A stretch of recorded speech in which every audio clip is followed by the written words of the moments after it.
KF-21과 함께 돌아다니는 게 이게 어떤 의미를 가지고 있냐면 무인 공격기를 항공모함에서 운영하면 KF-21이 없어도 어느 정도 그 임무를 대신할 수도 있고. 여러분 안녕하세요. 경제한방입니다. 얼마 전 우리나라에서 중요한 방위산업 이벤트가 있었습니다. 마덱스 국제해양방위산업전. 자, 여기서 단연 눈길을 끈 건 한국형 무인 항모였습니다. 자, 과연 우리나라 기술 수준 어디까지 와 있고 이미 치고 간 중국과 튀르키예에 비해서는 또 어떤지 자세히 얘기 들어보겠습니다. 김민석 에비에이션 위크 한국특파원 함께하겠습니다. 어서 오세요, 특파원님. 네, 안녕하세요. 그러니까 무인기를 실른다는 거는 일종의 미래형 함정으로 새롭게 이제 도약한다라는 그런 의미일 텐데, 정확한 의미는 다목적 유무인 전력 지휘함. 이게 이름이 너무 복잡한 게 이것저것 넣어서 막 예산 딸려는 그런 의도 아닌가 싶기도 해요. 어느 정도 그 말이 사실이 있습니다. 대한민국 같은 경우는 항상 이제 우리 무기라든가 신무기 체계, 신개념을 할 때 한 가지 목적만 사용하면 아무래도 좀 예산을 따기가 힘들어요. 우리는 적은 예산에서 많은 일을 해야 되기 때문에. 그래서 항상 다목적 무기들을 많이 만드는 편인데, 이 중에서도 다목적 유무인 전력 지휘함 같은 경우에는 단순히 드론을 운영하는 것에서 벗어나서 상륙 작전을 할 수도 있고 함대를 지휘하는 지휘함 역할도 하겠다. 네. 이렇게 이게 말씀드린 거를 하나로 묶다 보니까 이렇게 긴 이름이 되었습니다. 네 글자로 줄이면 되잖아요. 드론 항모. 네, 사실은 그렇게 말해도 이제 크게 무리가 없고, 물론 드론만 운영하는 게 아니지만 제일 중요한 기능이기 때문에 그렇게 불러도 뭐 문제는 없을 것 같습니다. 그렇죠. 말씀하신 대로 무인기만 있는 게 아니라 이렇게 상륙 작전을 위해서는 상륙 돌격 장갑차 뭐 이런 여러 가지 플랫폼을 다 같이 실을 수 있는 그런 항모인 거죠. 네, 맞습니다. 지금 현재 공개된 디자인으로는 이제 갑판이 있고 그 밑에 경납고가 두 개가 있는데, 하나는 지금 여기서 말하고 있는 무인기와 헬기를 경납할 수 있는 갑판, 그 다음에 그 지하에는 차량과 전차를 실을 수 있는 갑판, 네. 그리고 차량과 전차를 실을 수 있는 갑판 뒤에는 도크라 해가지고 여기 상륙함을 실어 나를 수거나 수납할 수 있는 이런 공간이 있어요. 네. 그래서 이제 무기나 아니면 탱크 같은 거를 바다 해안가에 올릴 수 있는 상륙함의 기능과 그 다음에 항공모함으로서의 기능 대신에 이제 사람이 타는 비행기가 아니라 무인 비행기를 탑재하는 기능, 요것을 갖춘 것이 이 다목적 상륙 지휘함 혹은 한국형 무인 항모 이렇게 부를 수 있습니다. 그러니까 무인기라는 거는 항공기, 정찰기, 전투기, 공격기, 조기 경보 통제 장치까지 다 합친 그런 의미라고 봐야 돼요. 그렇습니다. 물론 지금 현재 기술로는 모든 항공모함의 그 사람이 타는 유인기에 대해서 대체가 불가능하고 어느 정도 제한이 있지만, 장기적으로는 그런 여러 가지 업무들을 AI를 사용한 드론이 여기 대체할 수 있다, 이렇게 연구가 되고 있습니다. 21년도만 해도 이 한국형 항공모함 추진하면서 미국의 그 F-35B 들어온다고 얘기들 많았었잖아요. 그거는 일단 중단된 건가요? 현재 상황에서는 이제 F-35B와 이제 한국형 항모 계획이 소요가 수정되었다고 표현을 하는데, 어떻게 수정되었냐면 원래는 F-35B를 공군이 구매한 다음에 네. 그 공군 전투기를 사람이 그 해군의 유인 항모 CVX라고 부르는데 탑재를 할 생각이었습니다. 원래 그 F-35B도 유인인 거죠, 이거는? 네, 맞습니다. 그리고 공군이 운영한 건데, 아무래도 공군 비행기를 해군 함정에 얻는 것 자체가 여러 가지 어려움이나 반대도 있었고, 그 다음에 효율성, 효과성, 과도한 비용이 문제가 되었어요. 가령 F-35 같은 경우에는 지금 이제 1,500억 정도 하는데, 한 대가. 근데 가격이 1,500억 한 대 사서 이제 영원히 공짜로 쓸 수 있는 게 아니라 유지 비용이 비싸고, 맞아요. 이게 스텔스 전투기다 보니까 바닷물에 부식되거나 아니면 바람에 맞고 이제 깎였을 때 이런 것들 표면 처리 같은 거 다 해줘야 되는 게 이게 아주 섬세한 작업입니다. 이런 것들 때문에 와, 우리가 이것을 사가지고 제대로 운영할 수 있어? 네. 구매할 수 있어라는 의문이 많고, 경제성에 대한 문제가 많았기 때문에 군 입장에서는 이제 해군만 있는 게 아니라 육해공군이 다 있기 때문에 네. 이것을 해군에 요구 많은 예산을 들여서 어떻게 효과를 낼 것이냐, 이런 논란이 좀 있었고, 네. 이에 대응해서 이제 해군은 그러면 좀 경제성을 가지고 비용 효율적인 대안을 찾아오겠다 해서 나온 게 지금의 무인 항모라고 생각하시면 됩니다. 물론 그런 무인기 비용뿐만 아니라 항공모함이라는 게 이게 혼자 떠서 가는 게 아니라 주변에 있는 여러 가지 그 함대들이 있잖아요. 이지삼도 한 두 척 정도 있어야 되지 않나요? 보급함도 있어야 될 테고. 요즘 같은 이런 인구 절벽 시대에 이거 운영할 수 있는 인력을 다 끌어올 수는 있나요? 그것이 어려운 것을 해군에서 일찍부터 연구를 해서, 해군의 계획은 단순히 항공모함에 있는 함재기를 무인으로 만드는 것뿐만 아니라 고스트 커맨더 계획이라는 게 있어요. 이게 무엇이냐면 사람이 타지 않는 무인 전투함을 만드는 계획이고, 현재는 큰 배가 아니고 한 50톤짜리 이런 배들을 무인으로 해서 무인 정찰정, 그러니까 네. 가장 쉬운 것부터 먼저 하는데, 가까운 미래에는 여기다 미사일을 달거나 아니면 대공 작전을 하거나 이런 배들도 무인화를 해서 드론 함대를 만들겠다. 이게 이제 유령 함대라고 하는 소설에서 따온 건데, 그래서 대규모 함대를 유지를 하려면 예. 인력이 모자라니까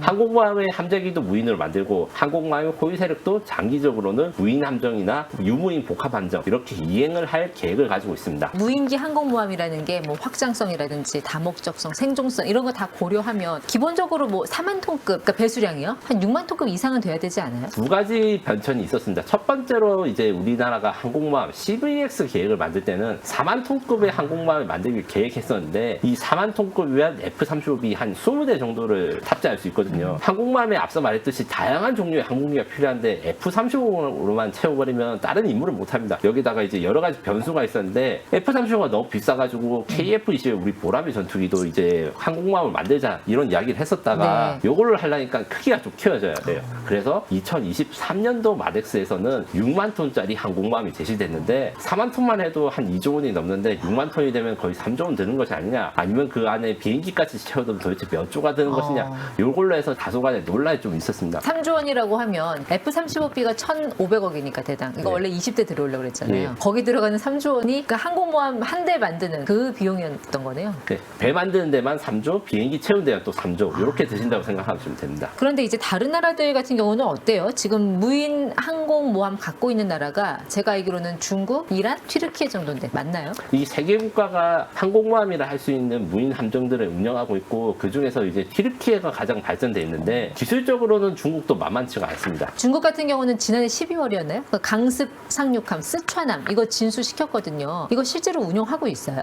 지금 현재 진수가 돼서 운영이 준비되고 있고, 강습 상륙함 외에 푸젠함이라고 하는 네. 함정을 보조하는 개념으로서 중국이 만들고 있는데, 이것도 한국이랑 사정이 비슷해요. 항공모함만 만들다 보니까 이게 너무 비싸고, 그러면 항공모함보다 조금 더 작은 배에다가 드론을 짓자, 이렇게 해서 나온 게 스촨함 076형 상륙함인데, 우리나라 드론 항모가 유무인 복합 전력 지휘함인 것처럼 이것도 상륙 작전을 할 수 있으면서도 드론을 탑재할 수 있는 거예요.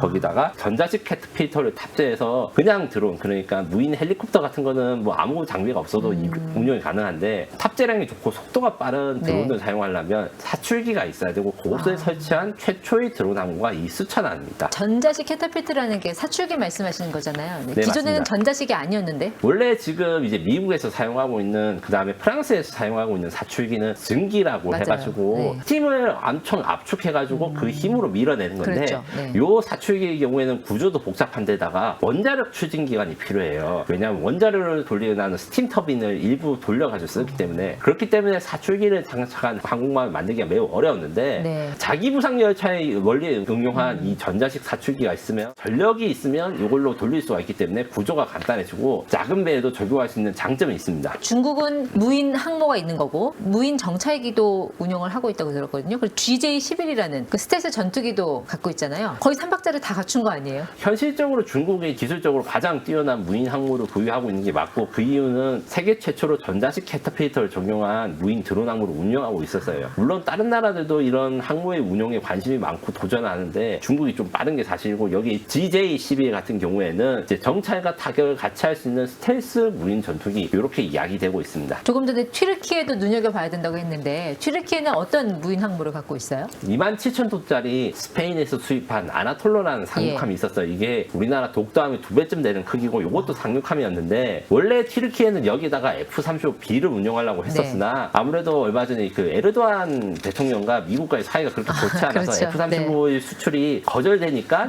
꽁 대신 닭이다, 이런 느낌으로 해서 찾은 게 이 바이락타르 드론입니다. 바이락타르 TB2라는 드론은 다들 한 번씩 그 들어봤겠지만 러우전에 나왔었잖아요. 맞습니다. 네. 러우전 초기에 러시아군의 기갑 세력들, 그러니까 탱크나 장갑차들을 파괴하는데 매우 큰 활약을 한 20개국 이상의 판매가 된 베스트셀러 무인 공격기인데요. 바이락타르 TB2를 개량해서 TB3라는 걸 튀르키예가 만듭니다. 네. 이것은 이제 날개를 접고 짧은 거리에서도 이륙할 수 있게 개량을 한 건데, 이것을 아나톨루 상륙함에서 운영하면서 튀르키예는 운용 시점으로는 세계 최초의 드론 항공모함 운용 국가가 되는 것이죠. 중국은 기술이 제일 뛰어나고 네. 튀르키예는 전력화 시점이 빠르고, 이렇게 이해하시면 됩니다. 튀르키예는 차세대 스텔스 무인 전투기 크즐레마 그것도 지금 거의 뭐 완성된 게 아니에요? 바이락타르 크즐레마 같은 경우에는 마치 전투기 KF-21과 뭐 비슷하게 생겼다고 보시면 됩니다. 그 대신에 사람이 타지 않고, 요 같은 경우에는 스텔스 디자인도 가지고 있고 현재 지상 비행이 가능한데, 앞으로 조만간 빠른 시일 내에 항공모함, 그러니까 아나톨루함에서 운영하는 버전을 만들고, 향후에는 튀르키예가 6만 톤짜리 드론 항공모함을 만들어서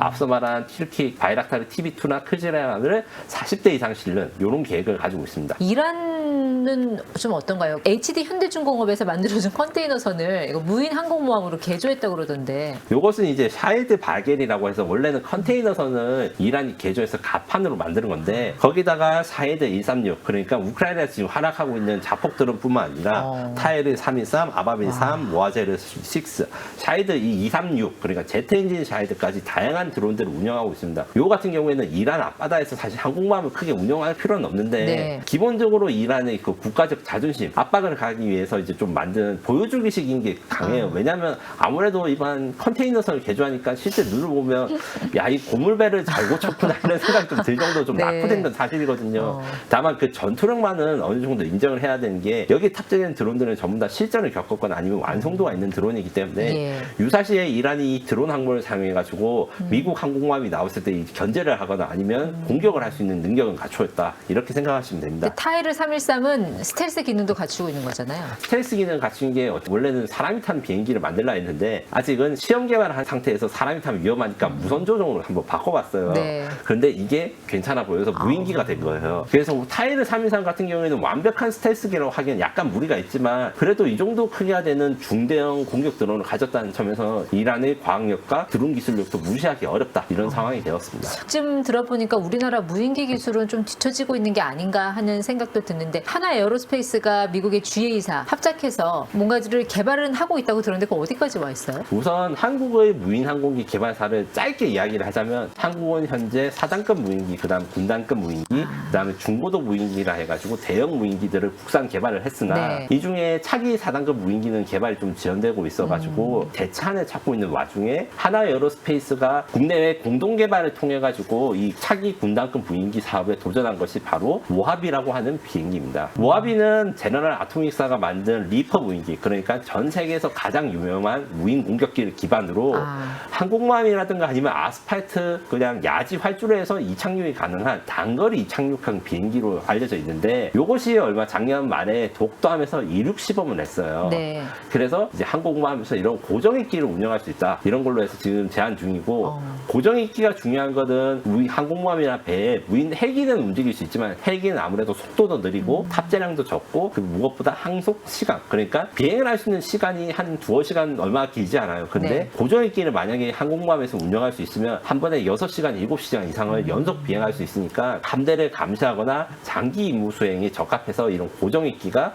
매력적이다 이렇게 네. 생각하고 하나 에어로스페이스가 자체 투자를 통해서 미국의 제너럴 아토믹스와 같이 한국형 모하비를 만들어서 해군 및 육군에 제안하고 있는 상황입니다. 모하비 무인기 같은 경우는 기본적으로 스텔스 기능이 들어가야 될 것 같은데. 실제로 그래서 모하비 같은 경우에는 지금 현재 좀 어려움을 겪고 있는 게 있습니다. 앞서 말씀드린 대로 이 모하비의 기본형을 리퍼라고 해서 이제 미군이 제일 많이 사용하고 있고 전 세계에서 수출이 가장 잘 된 건데 미국 육군이 이 리퍼와 모하비를 구매하지 않기로 했어요. 왜냐하면 적의 대공 미사일 위협이 너무 많아지기 때문에 생존성에 문제가 있다 이런 게 있고 요거에 대응해서 이제 제너럴 아토믹스라고 이 모하비 제작사는 어떻게 이야기를 하냐면 앞으로 기능을 많이 발전시켜 가지고 모하비의 생존성을 늘려야겠다. 어떻게 하는 방법이 있냐면 첫 번째로 네. 미사일을 장착하는데 이게 홍스버그 노르웨이 회사의 JSAB라는 미사일을 장착하면 이 무인기가 300km 밖의 배를 공격할 수 있어요. 네. 300km 정도 되면 공격하기 힘든 장거리거든요. 그래서 원거리 공격을 할 수 있다. 두 번째로 드론이 드론을 낳는 새끼 드론을 만들겠다. 이런 계획이 있는데 모하비 같은 데 장착할 수 있는 작고 스텔스한 드론을 만들어서 네. 모하비가 안전한 곳에서 이 새끼 드론을 발사하면 새끼 드론은 작고 적에게 탐지되기 어려우니까 대신 역할을 맡아주는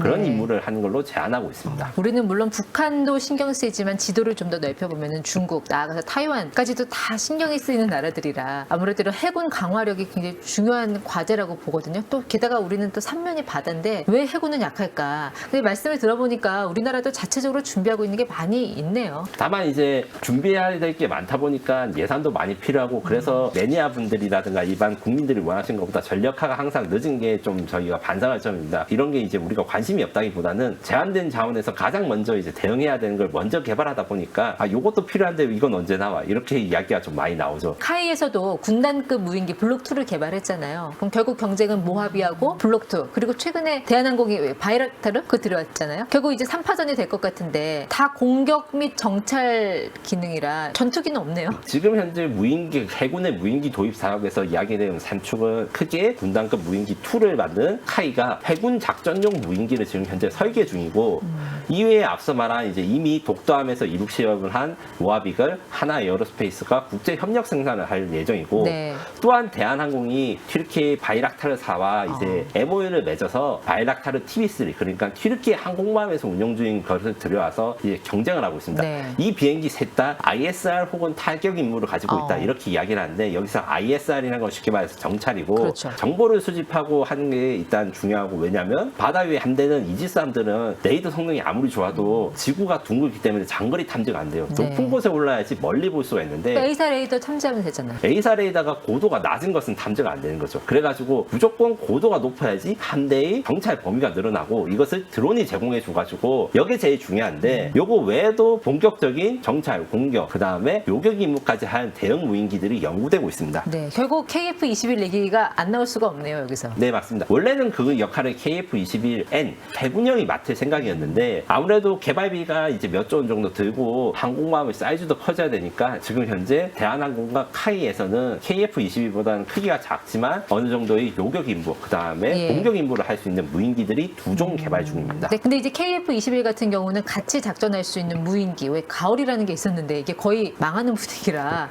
그 대안을 어디서 찾을 것인가. 말씀하셨듯이 가오리 X라는 스텔스 무인기가 KF-21과 합동작전을 하자 이렇게 계획을 했다가 현재는 이 계획이 난 걸로 사장되었고 대한항공의 KUS-LW 혹은 노어스라고 불리는 무인 편대기 계획 그 다음에 KF-21 제작사인 카이가 개발 중인 AAP 무인 공격기 요거 두 개가 경쟁하고 있습니다. 요거 같은 경우에는 빨리 전력하는 게 될 수가 있죠. 왜냐하면 요거 같은 경우에는 이미 해군용을 굳이 만들지 않아도 이미 공군용으로 거의 소요가 결정되었고 KF-21과 함께 돌아다니는 게 이게 어떤 의미를 가지고 있냐면 무인 공격기를 항공모함에서 운영하면 KF-21이 없어서 어느 정도 그 임무를 대신할 수도 있고 네. 아니면 유사시에 공군 땅에서 KF-21이 날아와서 합동작전을 할 수 있는 이런 것들이 가능하기 때문에 KF-21의 무인 편대기라고 하거든요. 네. 그런 것들을 항공모함에 탑재하고 있고 이것이 카이 제안과 대한항공 제안 이렇게 두 개가 있다 정리할 수 있습니다. 그 우리나라는 그러면 무인기를 날릴 그 캐타펠트, 이 사출기, 이 기술은 어때요? 이거 다 미국에서 사오려면 돈이 정말 천문학적으로 들어갈 것 같아서요. 현재는 그 전자기식 사출기 기술을 가진 기업은 전 세계 중국과 미국 딱 이렇게 둘밖에 없고 미국의 이 전자식 사출기에 대해서 정보 요청을 했으나 사실 이게 약간 전략 물자기 때문에 정확하게 수출 승인이나 이런 게 나지 않는 상황이에요. 네. 이 와중에 지금 한국의 철도기술연구원에서 과거에 자기부상 열차를 그 연구했던 기술을 활용해서 이 한국형 전자식 사출기를 연구할 수 있는지 이 R&D가 지금 진행되고 있는 상황인데 아무래도 우리나라가 이제 어려운 점이 죠. 왜냐하면 중국 같은 경우에는 자기부상 열차 기술이 굉장히 발달하고 실제로 운영을 많이 하니까 전력화가 빨랐는데 대한민국에 지금 사실 자기부상 열차가 인천공항에 좀 있었다가 지금 현재 안 되고 있고 개발이 늦어지고 있거든요. 네. 그 기술을 다시 빨리 살려내가지고 연구를 해야 됩니다. 이 무인기에 그럼 어떤 폭탄을 장착할 것인가 이것까지도 지금 논의가 진행이 되고 있잖아요. SDB-2 같은 경우는 소형 유도 폭탄인데 이게 폭장량이 작아서 과연 이게 제대로 된 공격 기능을 발휘할 수 있을 것인가 여기에 대해서 어떻게 보세요? 지금 말씀하신 대로 이런 소형 무인기 같은 경우에는 KF-21의 절반 이하의 무게라고 생각하시면 돼요. 그러니까 크기가 작으니까 폭탄 탑재량도 약 1에서 2톤, KF-21은 7톤 정도 탑재를 하거든요. 그러니까 화력이 너무 약한 것이 아니냐 이렇게 말씀하시는 분도 많은데 사실은 그렇지 않고 SDB 같은 경우에는 원래 250kg짜리 유도 폭탄인데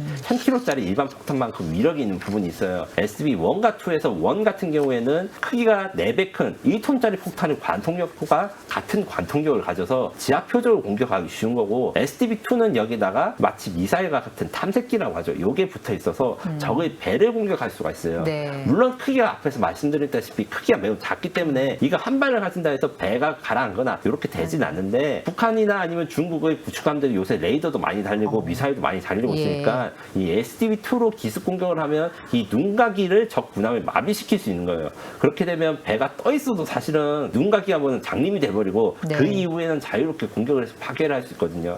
여기서 무인 전투기의 진가가 나오게 되는 것이죠. 그렇죠. 우리나라의 무인 항공모함은 과연 언제쯤 볼 수 있을 것인가? 한 10년 내다보면 되는가요? 기본적으로 항공모함이라는 게 매우 배가 큰 배이고 그다음에 현재 우리나라가 배에 탈 수 있는 무인기를 당장 개발한 것이 아니기 때문에 현실적으로 10년 정도의 기간이 걸려서 2030년대 중반을 목표로 하고 있습니다. 다만 이것 같은 경우에도 너무 좀 느리다. 어떻게든 더 빨리 구현을 해야 되는 방법들을 찾아라. 이런 이야기들이 많아가지고 네. 우선은 독도함과 마라도함에 탑재할 수 있는 무인기에 대한 연구나 소요가 있을 예정이고 그 다음에 10년 동안 우리가 독도함과 마라도함을 운영하면서 드론 항공모함에 대한 노하우를 좀 쌓아가면서 같이 설계를 네. 하게 되면 2030년대 중반에는 우리가 UCAV라고 하는 지금까지 이야기했던 로어스라든가 아니면 이런 무인 전투기 이런 것까지 정도까지 탑재할 수 있는 배가 이제 나오게 되는 것이라고 설명할 수 있습니다. 한화 오션 같은 경우는 10년 안에 이런 어떤 유무인 전력 통제함이 나올 때를 가정해서 그 디자인 설계한 거 있잖아요. 그게 이제 고스트 커맨드 2인데 고스트 커맨드 1에 비해서 어느 정도 좀 달라졌어요? 사실은 이게 고스트 커맨드 1이라고 해가지고 2021년도에 미래의 무인 드론 항모라고 하나오션이 공개한 디자인이 있는데 이것은 사실 피라미드 같이 생겼어요. 굉장히 미래적인 디자인이라서 나중에 취재를 해보니까 하나오션 입장에서는 미래에 맞을 배를 만들고 설계를 할 때 젊은 사람이 설계한다고 해야 된다고 생각하셔가지고